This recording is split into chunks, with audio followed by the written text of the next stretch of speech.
L'année 1793, avec d'abord la mort du roi Louis XVI le 21 janvier, voit une accélération de la violence et une volonté de détruire tout ce qui pourrait nuire à la République. Le comité de salut public est instauré par la Convention girondine pour permettre une action efficace contre les ennemis extérieurs et les révoltés chouans et vendéens à l'intérieur du pays. Avec les comités de surveillance, toutes ces institutions deviennent encore plus meurtrières après le renversement des Girondins par les montagnards en juin 1793. Avec Robespierre en tête, la Convention montagnarde souhaite une révolution totale, qui se manifeste par l'instauration de la terreur le 5 septembre 1793 et la loi des suspects.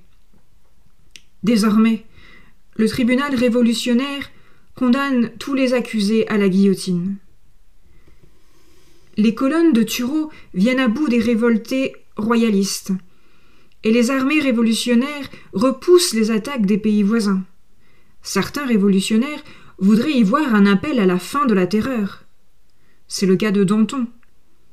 Mais Robespierre, l'incorruptible, celui qui ne rêve que d'une révolution totale, avec l'anéantissement de tous ses ennemis, le fait guillotiner le 5 avril 1794.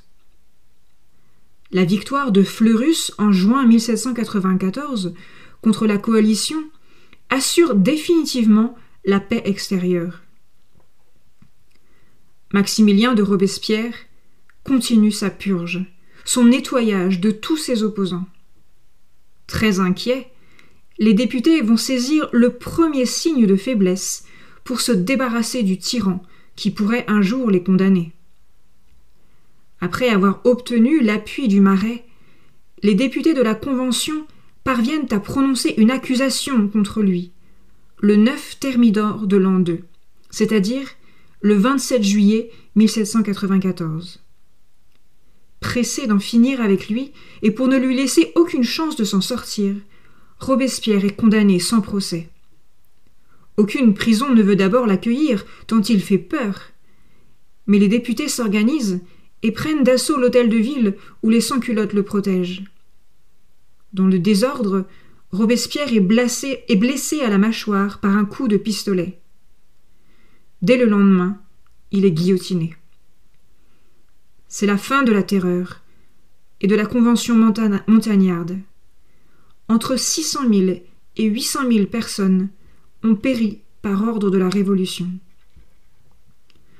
On entame la Convention thermidorienne, du nom du mois révolutionnaire, Thermidor, lors duquel elle commence. La volonté de la Convention thermidorienne est de tourner la page Robespierre et de sa dictature, mais aussi de préserver les acquis de la Révolution, et, il faut bien le dire, de préserver les richesses amassées par les députés. Un an plus tard, le 22 août 1795, une nouvelle constitution est votée. Le nouveau régime de la France s'appelle le Directoire. Le Directoire se veut être un modèle de gouvernement équilibré, qui empêche les prises de pouvoir par un seul homme, comme Robespierre l'avait fait.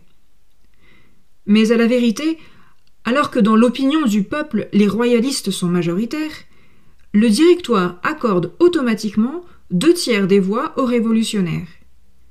Les royalistes, furieux, organisent une révolte qui aurait pu mettre un terme au nouveau régime.